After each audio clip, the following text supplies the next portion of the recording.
In the stillness of the night, the waters of the Gulf flowed in calm waves.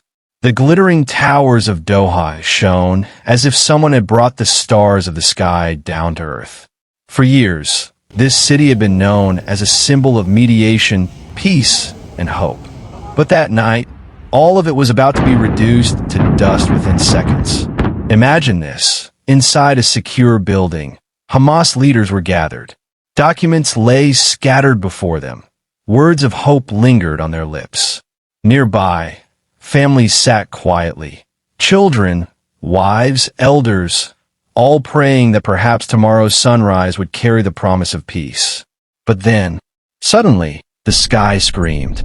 A distant rumble grew louder, like clouds breaking apart, but this was no rain. Israeli F-35 jets tore through Doha skies. Within moments, missiles were fired, fireballs turning the dark night into blinding daylight. The first explosion, then the second. The building shook violently, walls collapsed, and dust and debris spread everywhere.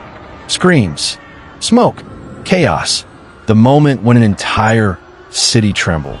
A direct strike at Qatar's sovereignty, a deadly blow to mediation and peace. That blast didn't just bring down a building. It buried a dream, a hope, an entire narrative. Welcome to the last breath. The fire of Doha, the strike that changed the Gulf.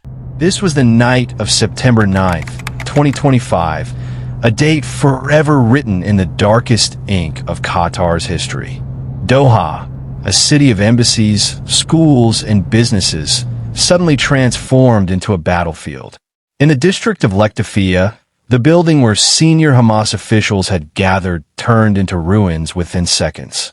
5 Hamas leaders were killed.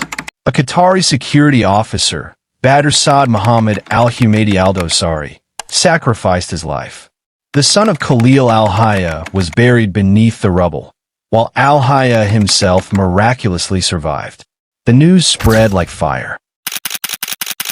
Grief and anger flooded Doha streets.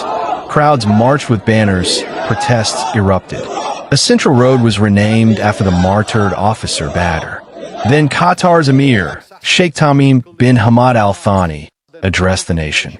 His voice carried both sorrow and rage. The Ministry of Foreign Affairs declared, "This is a direct attack on Qatar's security and sovereignty. Qatar reserves all rights to defend itself." When those who sent these delegations are planning to bomb this country, these questions are not waiting for an answer. Rather, they clarify why we say loud and clear that this aggression is, in fact, a blatant, treacherous, and cowardly act, and it is September 10th, 2025.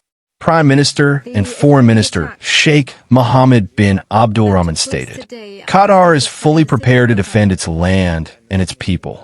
He called for an international investigation into the Israeli attack. Diplomatic moves followed.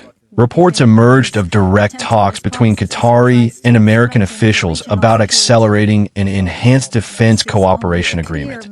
Qatar's statement was clear. This is state terrorism.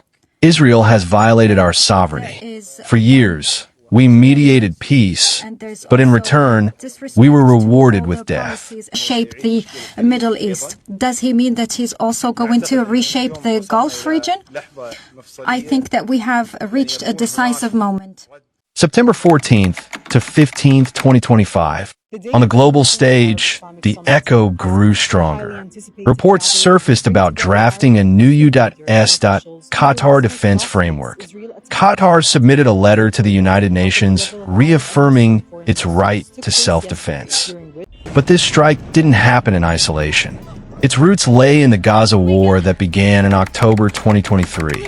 On October 7th, 2023, Hamas launched a sudden large-scale attack on Israel, firing thousands of rockets, breaching borders, killing dozens of soldiers and civilians, and taking Israeli hostages.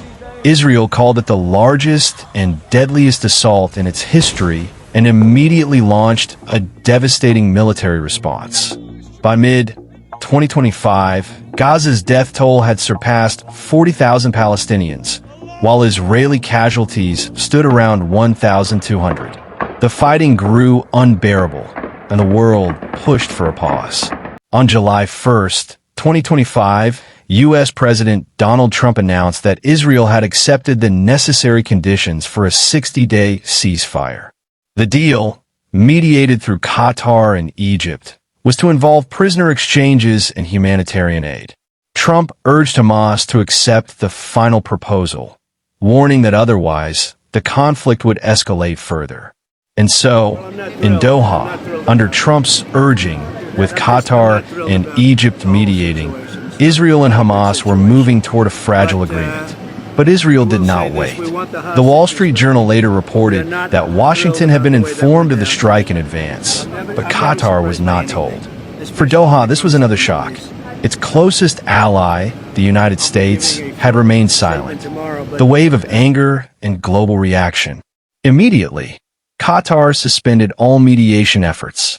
Sheikh Mohammed bin Abdulrahman declared, "There will be no talks until Israel is condemned."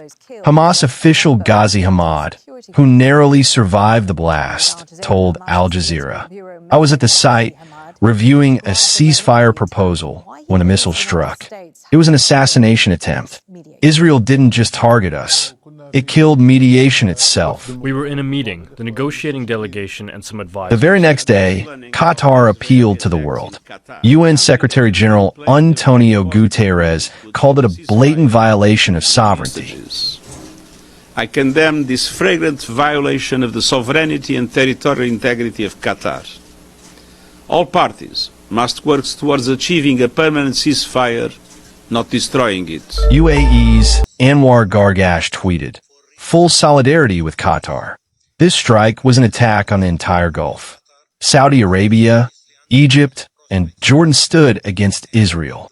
Iran warned, "This fire could consume the whole region."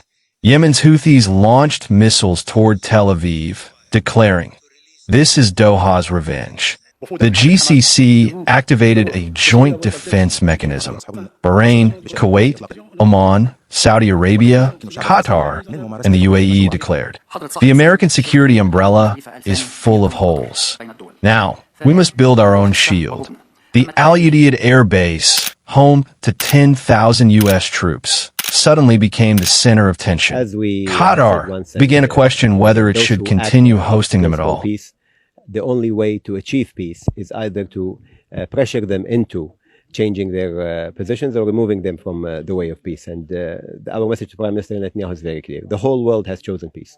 The defining moment, the Doha summit. On September 15th, 2025, an emergency summit was held in Doha. Arab and Islamic leaders gathered under one roof. Turkey's President Erdogan, Egypt's President al-Sisi, Jordan's King Abdullah, Iran's representatives, while Saudi Crown Prince Mohammed bin Salman joined. Emir Tamim opened the summit. This strike was not just against Qatar. It was against peace itself. Israel has assassinated mediation. Erdogan declared, "This is terrorism, and we will not tolerate it." Iran's envoy warned, "If Israel is not stopped, this fire will burn the entire region." Several resolutions were passed: sanctions on Israel, a case to the ICC, and a review of regional ties. Yet behind closed doors, divisions remained. Saudi Arabia and the UAE, bound by the Abraham Accords, were cautious. Still, the summit ended with a united declaration. "We stand together. Israel will be held accountable." The statement echoed across global media. On social platforms, #Doha strike trended. Citizens wrote, "Qatar's blood is our blood.